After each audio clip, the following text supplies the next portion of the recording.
Dear students, अब हम करेंगे कक्षा 8 की इंग्लिश वर्कबुक प्रखर की वर्कशीट 14 और formative assessment 2। Make a pair with your friend. अपने दोस्त के साथ पेयर बनाएं and develop a story on the given pictures. और यहाँ पे जो चित्र दिए गए हैं उनके ऊपर एक स्टोरी डेवलप करनी है, एक स्टोरी बनानी है। Then write in the given space. और फिर हमें नीचे दी गई जगह में उसे लिखना है। पहले चित्र में एक लड़की है जो बारिश में जा रही है, तो यही हम वाक्य बनाएंगे। फर्स्ट वाक्य, a girl was going with her umbrella in the rain. एक लड़की बारिश में अपने छाते के साथ जा रही थी। अब दूसरे चित्र में हम देखें तो इसके हाथ से छाता छूट जाता है, तेज हवा आती है और इसकी टोपी भी उड़ने लगती है। हर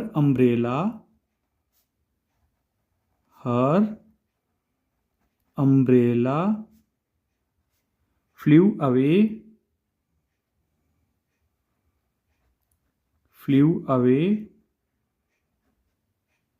because of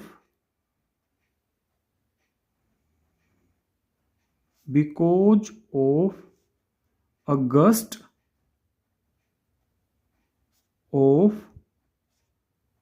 wind। हवा के एक तेज झोंके के कारण, गस्ट होता है झोंका, हवा के एक झोंके के कारण उसका छाता उड़ जाता है। तभी एक कौवा आता है और उस छाते को पकड़ लेता है। यहाँ पे a crow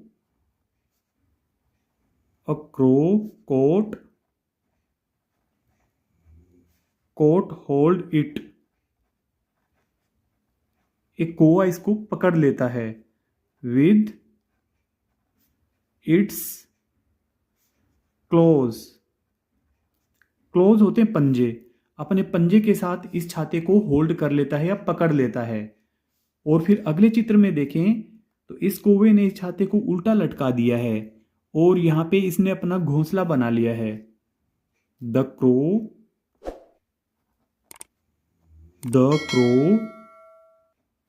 hanged it on a branch and made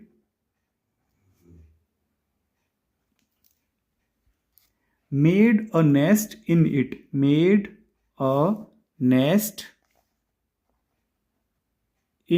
it। इसके अंदर एक घोंसला बना लिया।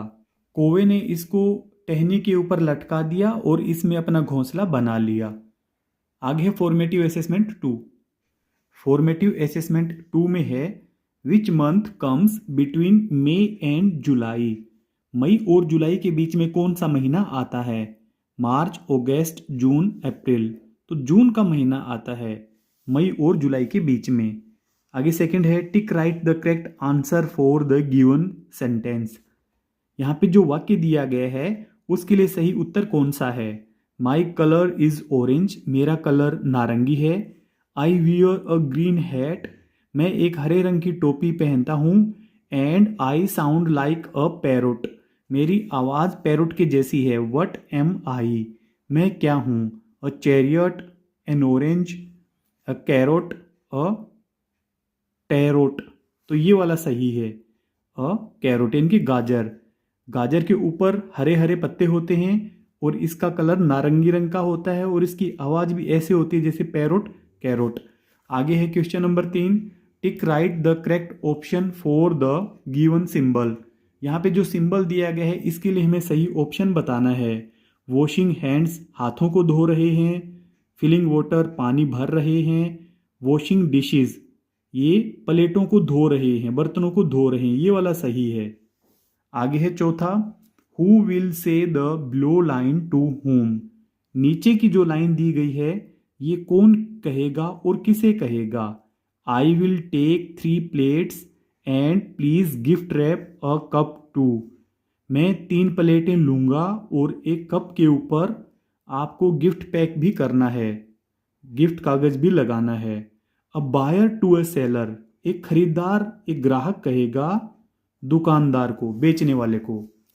आगे है पांचवा, right 5 things that you can eat. यहाँ पे 5 वस्तुओं के नाम लिखें जो कि आप खा सकते हैं। तो यहाँ पे हम 5 वस्तुओं के नाम लिखेंगे, जैसे स्वीट्स, इनकी मिठाइयाँ,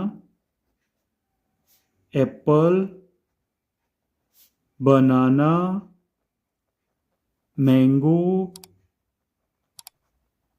और दाल बाटी। दाल बाटी। आगे है sixth, right about the given objects without mentioning their names. हमें यहाँ पे इन वस्तुओं के बारे में लिखना है, परंतु इनके नाम नहीं लिखने हैं। इनके नाम मेंशन किए बिना हमें इनके बारे में लिखना है। Pen, we use it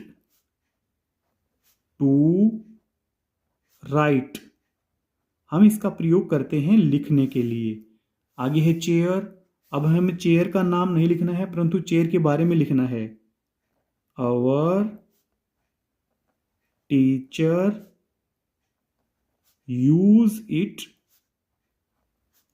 to sit on it, हमारे टीचर इसका प्रयोग करते हैं इसके ऊपर बैठने के लिए।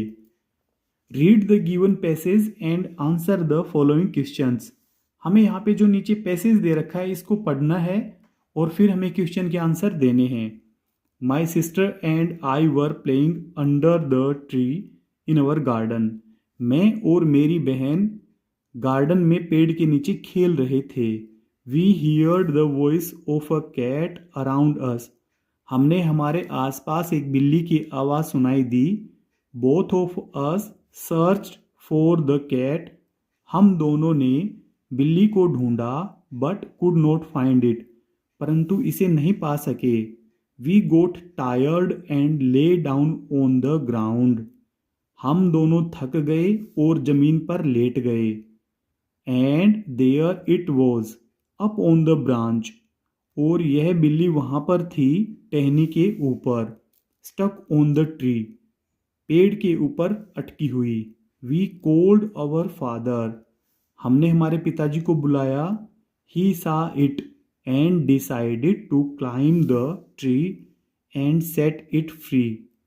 उन्होंने इसे देखा और निश्चय किया पेड़ पर चढ़ने का और इसे आज़ाद करने का। He brought a ladder and started to climb.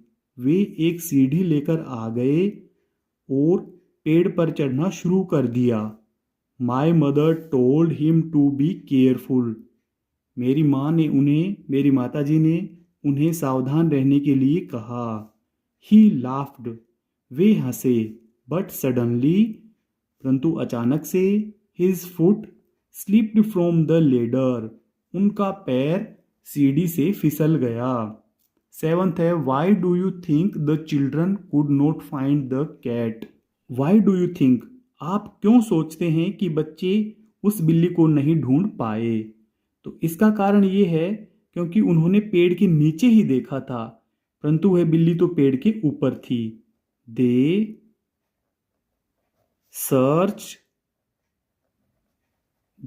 Search for it under the tree, under the tree, but not on the tree. उन्होंने केवल पेड़ के नीचे देखा था, पेड़ के ऊपर नहीं। So they could not find it, इसलिए वे इसे नहीं पा सके, क्योंकि उन्होंने पेड़ के नीचे ही देखा था, पेड़ के ऊपर नहीं। What do you think happened after his foot slipped. आप क्या सोचते हैं कि पैर स्लिप होने के बाद उन्हें क्या हुआ होगा।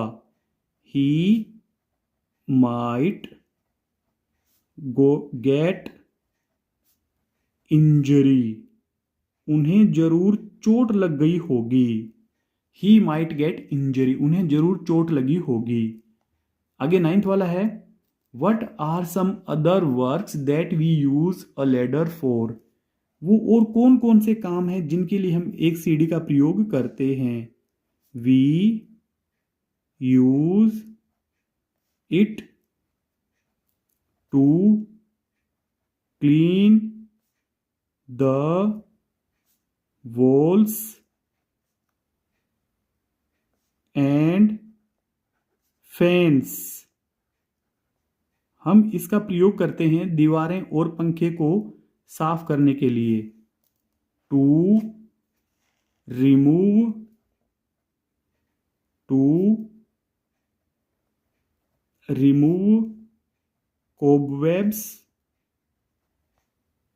कोबवेब्स, जाले हटाने के लिए। टू पेंट द वॉल, दीवारों पे कलर करने के लिए। एंड टू गेट फ्रूट्स, और फल लेने के लिए, इनके पेड़ पे चढ़ने के लिए। इस वीडियो के डिस्क्रिप्शन में मिलेंगे आपको हिंदी, गणित और अंग्रेजी वर्कबुक के लिंक पर क्लिक करके आप पूरी वर्कबुक का हल एक साथ देख सकते हैं। अगर आपको हमारी वीडियो अच्छी लगती है तो चैनल को सब्सक्राइब जरूर कर लें। Thank you.